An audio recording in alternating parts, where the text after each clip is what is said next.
Pihak Pondok Pesantren Al-Qazini meminta maaf kepada seluruh keluarga korban dan seluruh pihak yang terlibat langsung dalam tragedi ambruknya musola Pondok Pesantren. Pihak Pondok Pesantren memastikan bangunan yang dinilai berbahaya masih akan dikosongkan.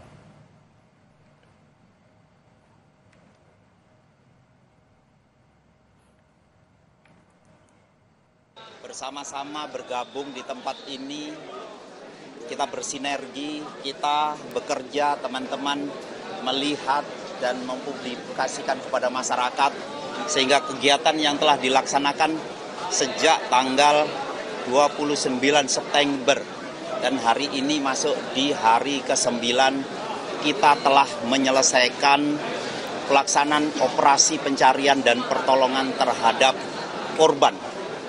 Dan kita juga telah bisa memindahkan seluruh material bangunan yang runtuh. Nanti setelah ini teman-teman bisa kita bersama-sama menyaksikan bahwa bagaimana kondisi bangunan yang runtuh pada saat kita ambil gambar melalui drone, dan saat ini kita telah menyelesaikan kegiatan itu. Terus saya sampaikan kepada teman-teman bahwa apa yang kita tutup pada hari ini sebenarnya di koridor pencarian dan pertolongan. Tentunya terkait dengan apa yang nanti akan ditindaklanjuti, teman-teman bisa monitor perkembangan.